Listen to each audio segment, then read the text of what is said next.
The ambush. The refugee sector of New Titan Station smelled like recycled air, desperation, and the synthetic protein rations that kept thousands fed but never satisfied. Kira Voss moved through the crowded corridors with practiced efficiency, her supply cart loaded with medical kits, water purifiers, and nutrition supplements. To the refugees, she was just another relief worker, quiet, helpful, forgettable. That's exactly how she wanted it. Miss Kira. A child's voice, young Tomas, whose family had fled the colony wars. My sister's fever broke. The medicine you brought worked. Kira smiled, genuinely pleased. That's wonderful, Tomas. Make sure she finishes the full course, okay? Even if she feels better. This was her life now. Medicine instead of missions. Helping instead of hurting. She'd spent 15 years in Phantom Corps, the military's most elite special operations unit, doing things that never made official records. Then Operation Nightfall went wrong, her entire team was killed, and Kira discovered that PTSD didn't care about your combat rating or how many impossible missions you'd survived. She'd come to New Titan to find redemption. To prove she could be something other than a weapon. The attack happened in a maintenance alley she was using as a shortcut, a tactical error she'd never have made in her operational days. 5 gang members materialized from the shadows, their mismatched armor and weapons marking them as Rask's crew. Everyone knew Rask controlled the refugee sector's black market. Well. Rask himself stepped forward, a scarred human with cybernetic enhancements that had clearly been installed by the cheapest surgeon available. Aid worker walking alone with valuable supplies. Either you're stupid or you're new here. Kira set down her cart carefully, keeping her movements slow and non-threatening. The supplies are for refugees. They're tagged and tracked. You steal them, station security will know. Then we'll take your credits instead. Rask moved closer, his crew fanning out to surround her.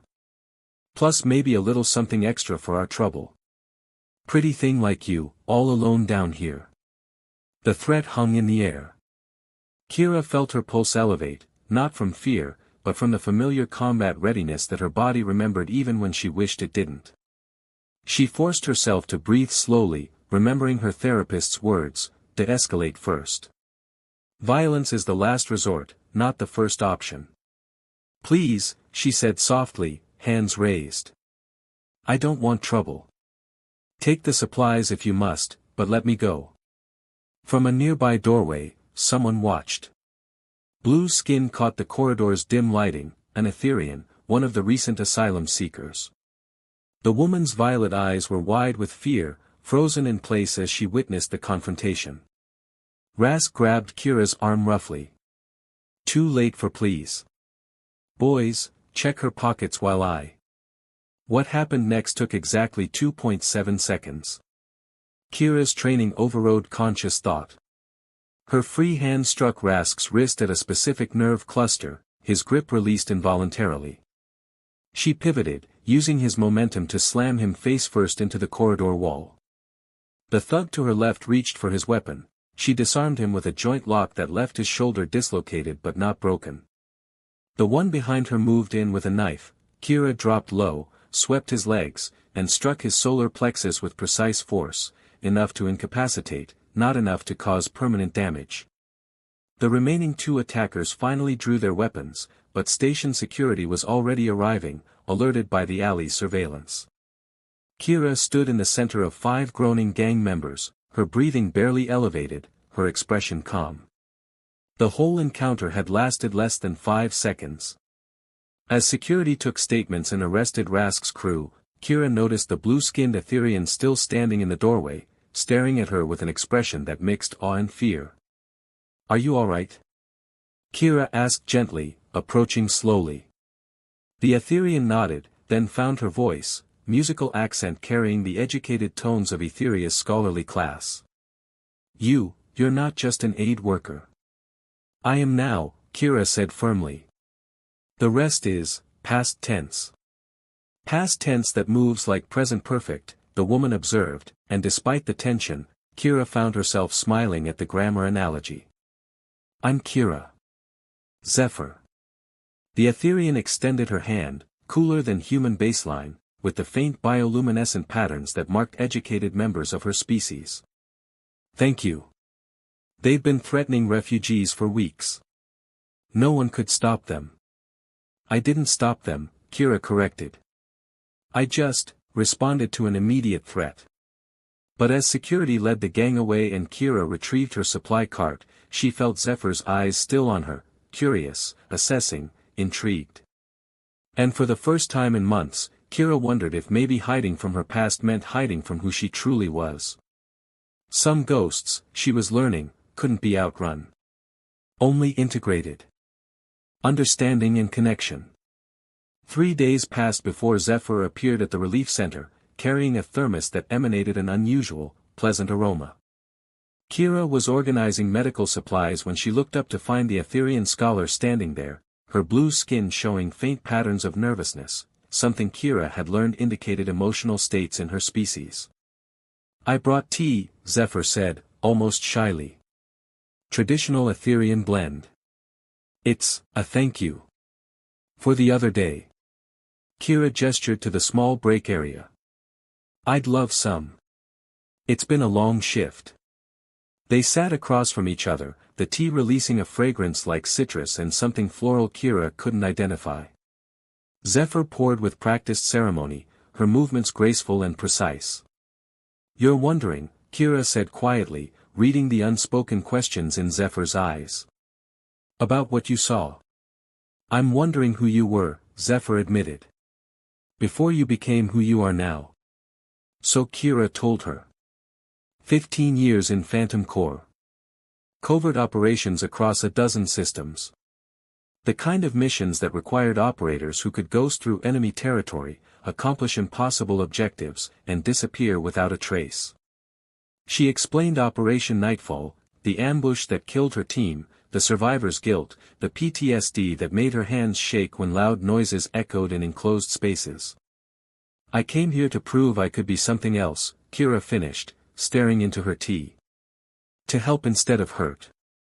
To save instead of eliminate. But you're still you, Zephyr said softly. The skills, the training, that's part of who you are. Why treat it like something shameful? Because I'm good at violence, Zephyr. Too good. And when you're that good at hurting people, it becomes too easy to solve problems that way. Zephyr was quiet for a moment, her patterns shifting to thoughtful purple. On Etheria, we have a philosophical concept, Kethvar, the integration of opposing truths. A warrior can also be a healer. Strength and gentleness aren't contradictions, they're complements. She paused. I think you're trying to be only one half of who you are, when maybe you need both. What about you? Kira asked, deflecting. How does a scholar end up in a refugee sector on the edge of civilized space? Zephyr's patterns darkened, grief, clear and sharp. She told her story, a research position at Etheria's most prestigious institute, groundbreaking work on conflict resolution theory that challenged the government's military expansion. When she published findings critical of the regime, authorities arrested her family as leverage. Colleagues helped her escape, but her parents and younger brother remained imprisoned. I ran, Zephyr whispered, her voice breaking. I left them there and I ran. What kind of person does that? The kind who survives to fight another day, Kira said, reaching across the table to take Zephyr's hand. The kind who carries the guilt but doesn't let it destroy her. Sound familiar? Their eyes met, human brown and Etherian violet, and something passed between them. Recognition. Understanding. Two people running from trauma, trying to build meaning from the wreckage of their pasts. Over the following weeks, they became inseparable. Zephyr would visit the relief center during Kira's breaks. Kira would attend Zephyr's volunteer lectures on Etherian culture for refugees. They'd share meals, conversations that stretched late into station night cycles, slowly building trust and something deeper. One evening, Kira visited Zephyr's cramped quarters, barely more than a sleep pod with a desk. The Etherean had covered every surface with books and research papers, creating a scholar's sanctuary in the middle of chaos. "This is my favorite," Zephyr said, showing Kira an ancient text on Etherean philosophy.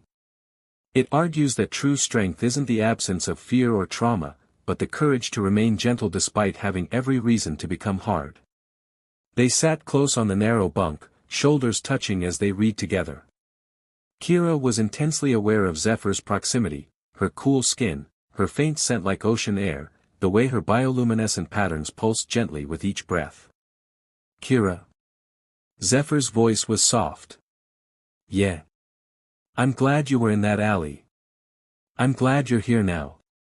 She turned, and suddenly their faces were inches apart. "I'm glad you're you, all of you, not just the parts you think are acceptable." The kiss happened naturally, inevitably, gentle and exploratory, Zephyr's cool lips against Kira's warmth. When they broke apart, both were breathing harder. "I haven't done this," Kira admitted. "Haven't let anyone close since everything." "Neither have I." Zephyr's patterns glowed soft pink, affection, desire. "But maybe that's the point. Maybe healing means learning to trust again. To let someone see all of you and choose to stay anyway." They made love that night, slowly, carefully, two wounded souls learning each other's scars and finding beauty in the broken places. Zephyr traced the surgical scars on Kira's body from old injuries, and Kira mapped the bioluminescent patterns that flowed across Zephyr's blue skin like living art. Afterward, lying tangled together in the narrow bunk, Kira felt something she hadn't experienced in years: peace. Not the absence of pain, but the presence of something strong enough to bear it alongside her. "What do we do now?" she whispered. Zephyr's patterns pulsed with contentment. "We wake up tomorrow and choose each other again. And the day after. Until choosing becomes as natural as breathing. That simple. That complicated." Zephyr kissed her forehead. "But worth it." Outside, New Titan Station cycled through its artificial rhythms, unaware that in one small quarters, two people had found what they'd been searching for, not escape from their pasts, but someone brave enough to face those pasts with them. The warrior and the scholar. Force and wisdom. Proving that the strongest bonds were forged not despite trauma, but through the courage to heal together. And in the dark reaches of space, that was its own kind of revolution. New purpose. 3 months of happiness ended with an explosion that rocked the refugee sector at 0400 hours. Kira jolted awake in Zephyr's arms, her combat instincts instantly active, cataloging the sound, shaped charges, professional placement, coordinated assault. "That was the relief center," she said, already moving, pulling on clothes. Zephyr was right behind her. "I'm coming with you." "Zephyr." "No." The Etherean's patterns flashed defiant red. "We're partners. That means we face danger together." They arrived to find the center surrounded by 24 armed mercenaries, professional soldiers, not street gang. Through the shattered windows, Kira could see terrified refugees being held hostage. A broadcast was playing on loop: "Kira Voss has 1 hour to surrender herself, or hostages die." Station security had established a perimeter but seemed paralyzed. Kira found the security chief, Commander Torres. "Who are they?" "Mercenaries hired by Rask's organization.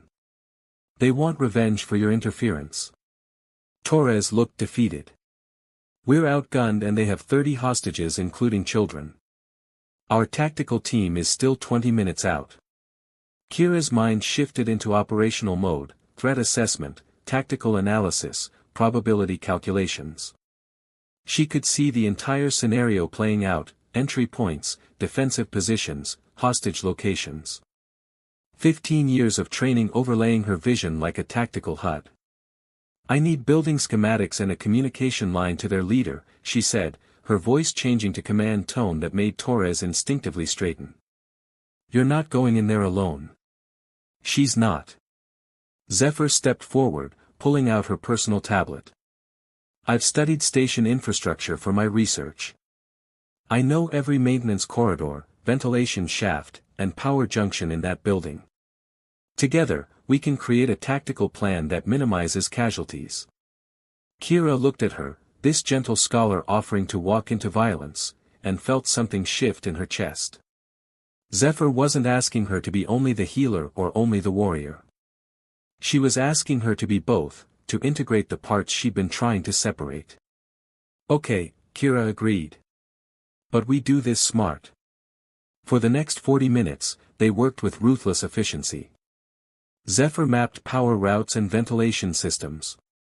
Kira designed a tactical approach that would use darkness, distraction, and precision to neutralize threats without triggering a massacre. They coordinated with Torres's team, assigning roles, timing sequences down to the second. This is insane, Torres muttered, reviewing the plan. This is necessary, Kira corrected. Insane would be doing nothing. At 0 hour, Zephyr executed the first phase, remotely shutting down power to specific sections, plunging the building into darkness in a pattern that seemed random but was carefully designed to herd mercenaries away from hostages. Emergency lighting flickered on backup systems, creating the perfect environment for someone with Kira's training. Kira moved through the darkened building like her old call sign suggested, a ghost, barely visible, absolutely lethal. But this time, she used her skills differently. Non-lethal takedowns. Pressure points that incapacitated without permanent damage. Tactical strikes that neutralized threats while minimizing harm. She wasn't Ghost the Killer anymore. She was something new, Ghost the Protector. Station security moved and synchronized with her assault, evacuating hostages through routes Zephyr had identified. The entire operation took 8 minutes. When emergency lights came back on, 24 mercenaries were unconscious or restrained, 30 hostages were safe, and Kira stood in the center of the relief center, breathing hard but alive. No one died. In the aftermath, Commander Torres found Kira and Zephyr together, reviewing the tactical response.